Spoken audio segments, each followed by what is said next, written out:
What leverage teaches us is that resistance isn't something to defeat, it's information. Resistance tells you where force is misaligned. It tells you where timing is off. It tells you where effort is being applied in the wrong direction. So instead of asking, how do I push through this?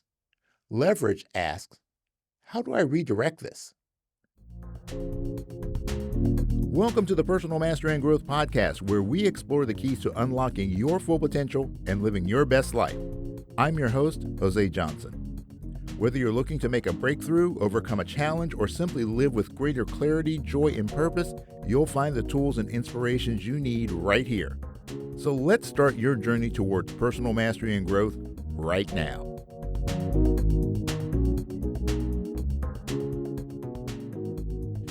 Welcome back to the Personal Mastery and Growth Podcast, your go-to resource for practical tips, insightful research, and inspiring stories to help you unlock your full potential. I'm your host, Jose Johnson, and I'm an expert in the fields of mindfulness, mindset, and peak performance. And I am so excited to have you here with me today. Now, over the past several episodes, we've been doing something very intentional. We reframed feeling stuck as a clarity problem. We explored why mental clutter drains your energy. We uncovered where that clutter comes from and why it keeps coming back. And last episode, we talked about reducing friction so clarity becomes easier instead of harder. Now, today, we're going to bring the series home, not by talking about doing more, but by talking about leverage. Because clarity, when applied correctly, doesn't just calm your mind, it multiplies your impact.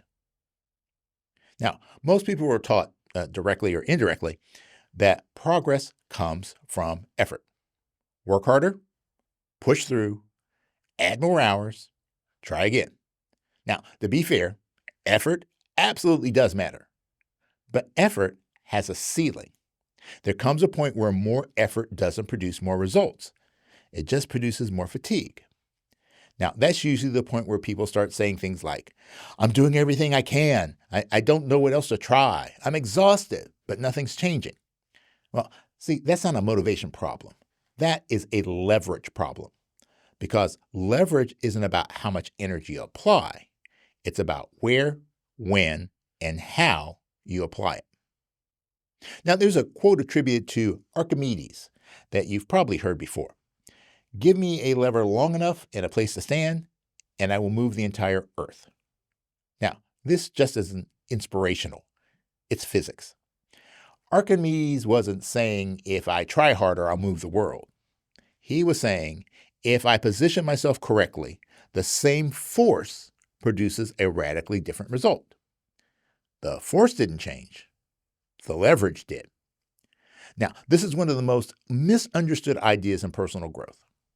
People keep increasing force when what they really need is a better angle.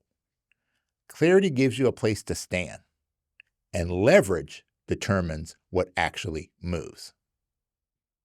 Now, in the practice of Tai Chi, there's a training practice called push hands, and there's a principle that says 4 ounces can deflect 1,000 pounds. Now, if you hear that intellectually, it sounds pretty poetic. But if you feel it physically, it changes how you see everything.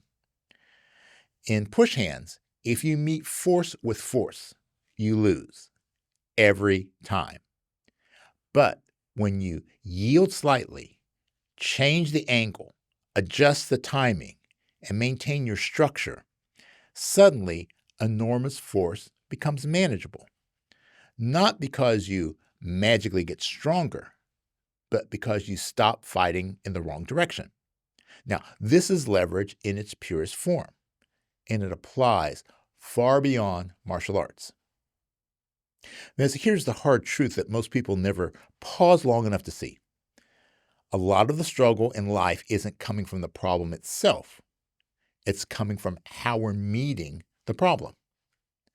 So in Tai Chi push hands, if you push straight back against force, you immediately feel tension. Your muscles engage, your breath shortens, your structure collapses. Well, life works the same way. When resistance shows up, a difficult conversation, a hard decision, uncertainty about the future, most people respond by bracing. They tighten, they push, they try to overpower the situation. And that's exhausting. What leverage teaches us is that resistance isn't something to defeat. It's information. Resistance tells you where force is misaligned. It tells you where timing is off. It tells you where effort is being applied in the wrong direction. So instead of asking, how do I push through this? Leverage asks, how do I redirect this? And this is one of the most important mindset shifts that you can make. Because once you stop meeting resistance head on, you stop leaking energy.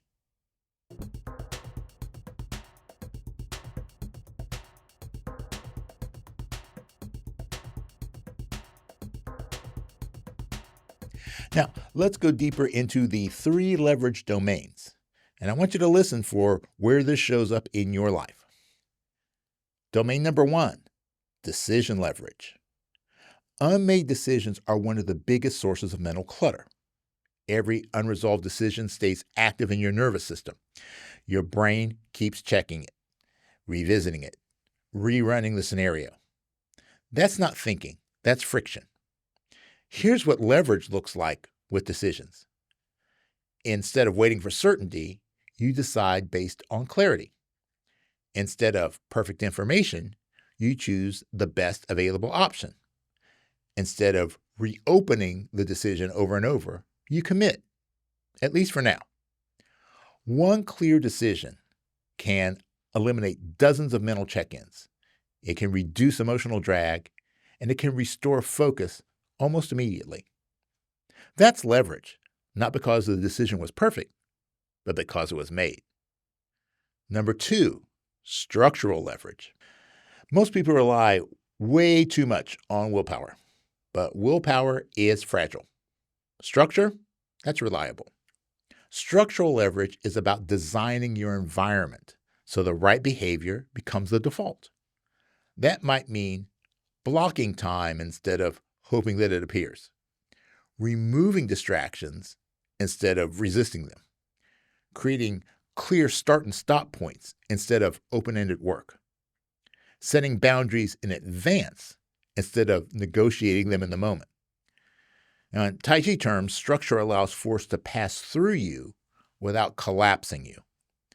In life, structure allows pressure to move through your system without overwhelming it. When structure improves, effort drops. And when effort drops, consistency rises. And number 3, timing leverage. Now, this one's subtle, but incredibly powerful. Not all effort is equal. The same action, taken at the wrong time, can feel heavy and frustrating. Taken at the right time, it can feel almost effortless. Clarity improves your timing. When your mind's cluttered, you're late, you react, you rush, you push. When clarity is present, you sense when to act and when not to. Now, this is exactly what happens in pushing hands. You're not moving constantly. You're responding to timing.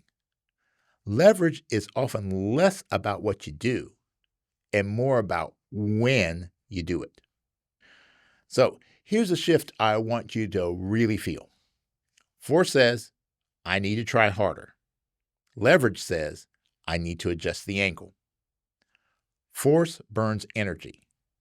Leverage concerns it. Force creates short-term movement. Leverage creates sustainable change. Now, this is why so many capable, intelligent, driven people feel burned out. They're applying force where leverage is required. And clarity is what makes leverage possible. This is why clarity isn't passive. It's strategic. Without clarity, everything feels like effort. With clarity, effort becomes targeted and therefore lighter. This is the quiet power of leverage. Hey, let me pause for just a moment, because if this episode is hitting close to home, I want to share something with you. When I catch myself feeling mentally tired or scattered, I don't try to push harder or power through it anymore. I step back and I get clear. And that's exactly why I created the Clarity and Leverage Planning Kit. It's the same process that I'm using right now to architect my own year so that I'm not just busy, but intentional. It helps me get everything out of my head, see what actually matters, and focus my energy where it will make the biggest difference. Now, there's nothing complicated or overwhelming about it. It's designed to reduce mental clutter, not add to it.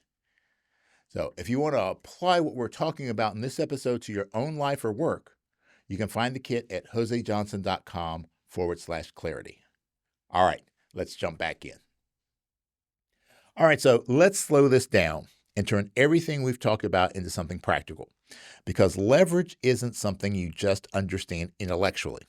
It's something that you feel, that you practice, and you apply. So I want you to think about one area of your life or work right now where you're working hard, but the results don't seem to match the effort. Not everything, just one. Now, ask yourself this question. Where am I applying force instead of leverage? Force usually sounds like this. I just need to push through this.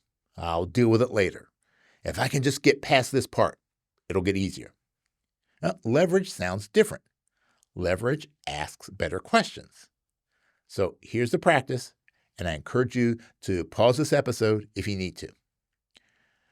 Step 1, identify the pressure point. Ask yourself, what feels heavier than it should right now? Not what's urgent, not what's loud. What feels heavy? That heaviness is usually a sign that force is being misapplied. Step 2, locate the resistance. Now ask, what am I pushing against? Is it a decision that you've been avoiding, a boundary that you haven't set, a conversation that you haven't had, a role that you've outgrown, an expectation that was never clearly defined? Now, this is the equivalent of feeling where the force is coming from in push hands. You don't react yet, you just sense it. Step 3, change the question. Instead of asking, how do I push through this? Ask, what would a small shift in angle look like? This is the 4 ounces moment. It might be making one clear decision instead of carrying 10 open ones. Clarifying expectations instead of managing assumptions. Removing one obligation instead of adding another tool. Delaying an action until timing improves. Asking for help instead of absorbing more load. Look, leverage rarely looks dramatic. It looks precise. Step 4, apply minimum effective effort. Now, this part is extremely important. Leverage is not about doing nothing. It's about doing the least amount required to change the system. So ask, what's the smallest action that would create the biggest relief? Maybe it's to send that message, to block that time, to name that boundary, to close that loop. And then stop. You don't need to fix everything. You just need to shift the system enough for momentum to return naturally. Step 5, notice the after effect. Now, this is where the learning happens. After you apply leverage, pay attention to your breathing, your mental noise, your energy level. In Tai Chi, you know leverage work because effort drops immediately. Life is no different. If the action you took made things feel lighter, clearer, or calmer, you found leverage. If it made things feel tighter or heavier, you're probably still pushing. But that's not failure. That's feedback. So here are the key insights I'd like you to carry forward. Force is loud. Leverage is quiet. Force burns energy. Leverage conserves it. And clarity is what allows you to tell the difference. This is the skill that you're developing, not just for this week, but for how you approach challenges moving forward. All right, so let's zoom all the way out and connect the dots across the entire series. We started by naming something important. You're not stuck, you're unclear. We explored how mental clutter drains energy, focus, and emotional bandwidth. We uncovered where that clutter comes from: open loops, identity pressure, unresolved thinking. We learned how friction quietly exhausts the brain. We practice reducing resistance so clarity becomes easier to maintain. And now we arrive here. Clarity isn't the end goal. It's just the foundation. Clarity creates bandwidth, and bandwidth reveals leverage, and leverage creates results without burnout. Now, this is what it means to work with your mind instead of against it. This is what it means to stop forcing change and start designing it. And this is exactly why this series matters.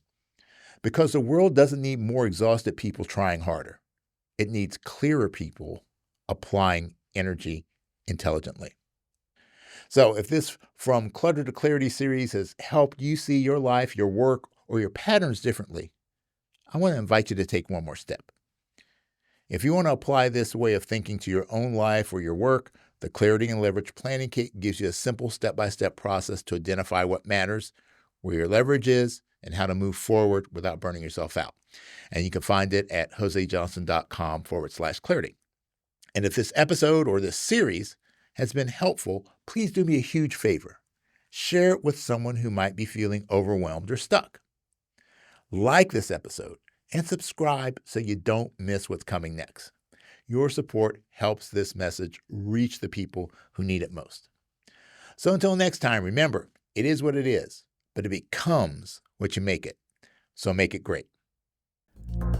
Thanks for tuning in. Before we wrap up, I just want to remind you that the information shared in this podcast is for educational and informational purposes only. It is not intended as a substitute for professional advice or treatment. While the content of this podcast is based on research and personal experience, everyone's situation is unique, and the advice given may not be applicable to all. Always consult a qualified professional before making significant changes in your life. The Personal Mastery and Growth podcast is recorded at the So Good Media Studios, located in the Candy Factory, a co-working space in Lancaster, Pennsylvania.